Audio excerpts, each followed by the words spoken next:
Ok. Ok, 3, 2, 1. Normalement, c'est bon. Salut tout le monde.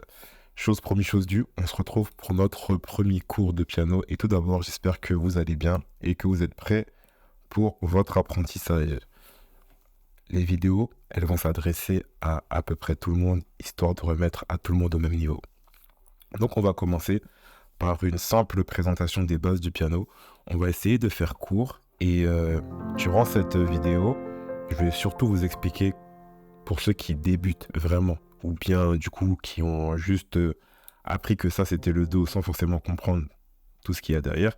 Je vais vous donner une première base pour que vous puissiez au moins vous situer et pour que lorsque vous reviendrez devant le piano, vous puissiez comprendre pourquoi lorsque tu appuies là ça fait ça, qu'est-ce que ça fait si je fais ça et ça, et pourquoi ça fait un accord, pourquoi j'utilise telle note pour faire tel accord et tout, etc. Donc on va essayer de dégrossir tout ça de manière générale. Encore une fois, ça va s'adresser à peu près tous les niveaux.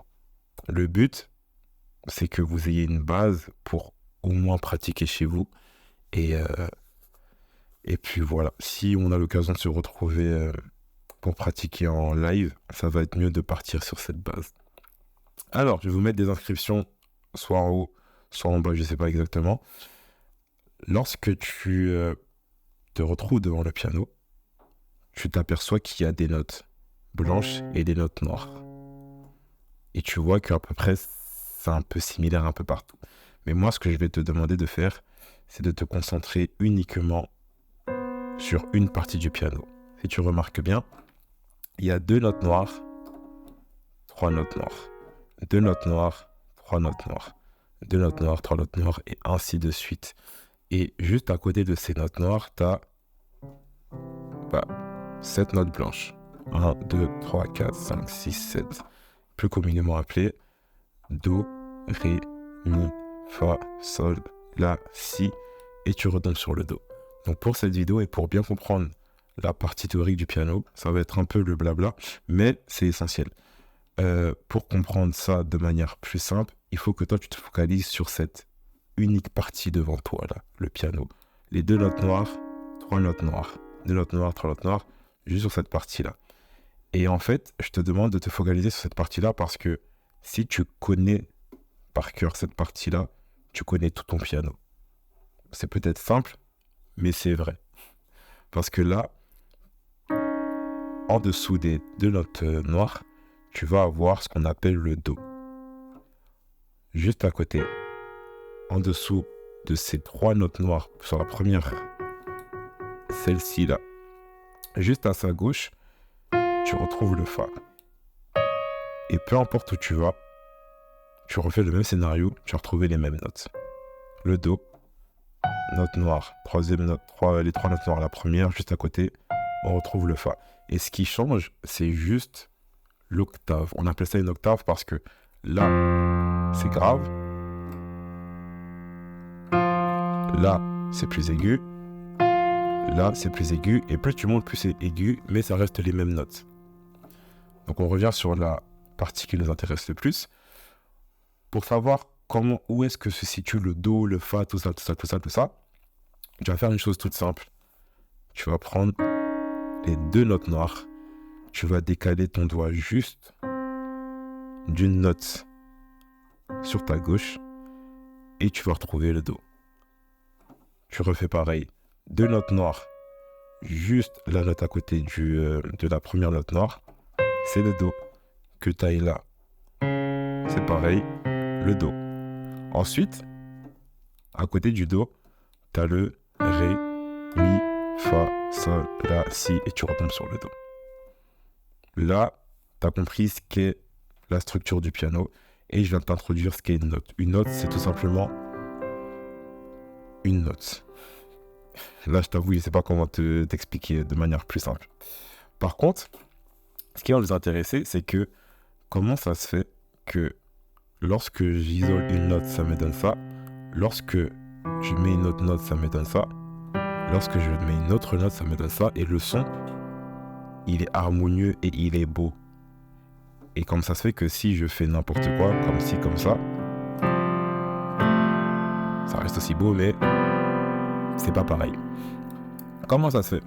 Parce que lorsque tu cumules plusieurs notes, tu as ce qu'on appelle un accord. Un accord, de manière simple, c'est plusieurs notes qui forment un son, isolées les unes des autres. Et lorsqu'elles s'associent ensemble, donc lorsqu'elles sont en accord pour donner un certain son, ça va te donner un son particulier et un beau son. Et là, tu as un accord. Donc lorsqu'on te dit accord de Do, accord de Fa, accord de un tel truc, c'est juste qu'il y a plusieurs notes qui se sont mis ensemble et qui se sont dit on va jouer un même son. Maintenant, comment se compose un accord déjà? Il y a la fondamentale. Je vais plutôt me mettre ici. On a la fondamentale, donc c'est la note qui va donner, en fait c'est le père de la note en fait. C'est celui qui va donner le ton pour le reste. Et t'as la tierce. Et puis t'as la quinte. Par exemple, si je prends la note de Do, là je différencie bien la note et les accords. Si je prends la note de Do, tu t'en souviens, 2 notes noires, juste à ta gauche, t'as la note de Do, et que j'ajoute une tierce, et que j'ajoute une quinte, ça me donne l'accord de Do. Si, je t'expliquerai pourquoi j'ai pris une tierce, une quinte, etc. Mais là, pour l'instant, ça va être long si je t'explique tout. Mais focalise-toi juste sur les notes blanches et dis-toi juste, on a pris 1, 2, 3 notes d'écart. En vrai, c'est des demi-tons. Mais pas dans cette vidéo. Du moins, c'est pas le plus important si tu veux débuter maintenant. Du coup, lorsque je prends une note au hasard, une autre note au hasard, le Fa. Comment tu repères le Fa? 3 notes noires, juste à ta gauche, c'est le Fa. Et si jamais tu veux te repérer autrement, bah dis-toi juste, le Do il est là. Do, Ré, Mi, Fa, Sol, La, Si, Do. Du coup, pour l'accord de Fa, je te prends l'accord fondamental, enfin la note fondamentale, c'est Fa. La tierce, 1, 2, 3, un demi-ton et demi, mais c'est un autre sujet. Du coup, la tierce et t'as la quinte. Souviens-toi juste que j'ai laissé une note entre les chaque Do. Et là, j'ai mon accord de Fa. On va prendre un autre exemple, troisième pour finir. L'accord de Ré. Comment est-ce que je trouve le Ré? 2 notes noires, t'as le Do, Ré, Mi, Fa, Sol, La, Si, Do. Là, ce qui nous intéresse, c'est le Ré. Le Ré, fondamental, tierce, quinte. Et là, tu as l'accord de Ré. Après, tu as ce qu'on appelle les accords mineurs et tu as ce qu'on appelle les accords majeurs. Ça, c'est autre chose, mais en soi, ça concerne, c'est entre guillemets les demi-tons. Mais, encore une fois, on va aller à l'essentiel. Ok? Donc là, normalement, tu as la base. Tu sais ce que c'est une note. Tu sais ce que c'est un accord. Tu sais que là, tu dois apprendre ça. Cette partie du clavier par cœur. Et puis, c'est drôle à dire, mais tu as de quoi jouer quelque chose. C'est juste avec cette base-là et que tu maîtrises cette simple base, tu as de quoi jouer. Donc ça, c'était la première partie. Maintenant, on va voir comment est-ce qu'on met en application tout ça. Parce que là, tu sais que tu as des notes. Do, Ré, Mi, Fa, Sol, La, Si, Do. Do, Ré, Mi, Fa, Sol, La, Si, Do. Tu sais que tu as les accords. L'accord de Do, l'accord de Fa, l'accord de Ré, l'accord de Sol, tout ça. Do, Ré, Mi,